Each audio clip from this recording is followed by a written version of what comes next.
একটি মৌলিক স্বরধ্বনির উদাহরণ হল অ।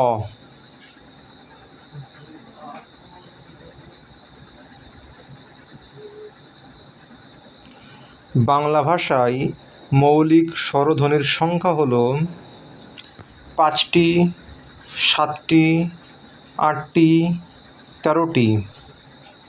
উত্তর 7টি। স্বরধ্বনি উচ্চারণের সময় শ্বাসবায়ু বাকযন্ত্রে সম্পূর্ণ বাধা পায়, বাকযন্ত্রে আংশিক বাধা পায়, বাকযন্ত্রে কোনো বাধা পায় না, সময় বিশেষে বাধা পায়। উত্তর বাকযন্ত্রে কোনো বাধা পায় না। শব্দের যতটুকু অংশ একটিমাত্র ঝোঁকে উচ্চারিত হয় তা হল ধ্বনি, অক্ষর, পদ, স্বর। উত্তর অক্ষর। নিচের কোনটি মৌলিক স্বর নয়? এ, আ, দীর্ঘই, হ্রস্বউ। উত্তর দীর্ঘই।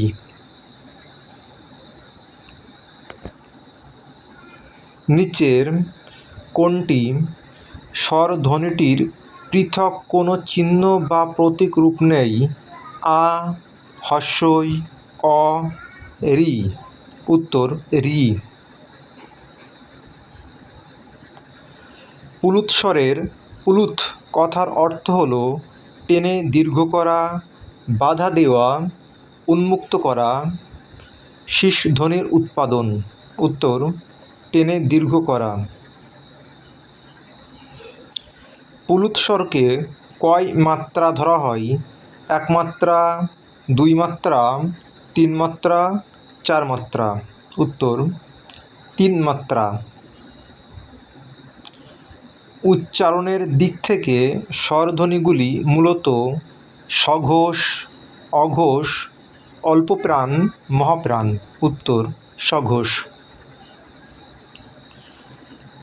রাঢ়ী ভাষায় অ এর বিকৃত উচ্চারণ হল আ, এ, ও, ঔ।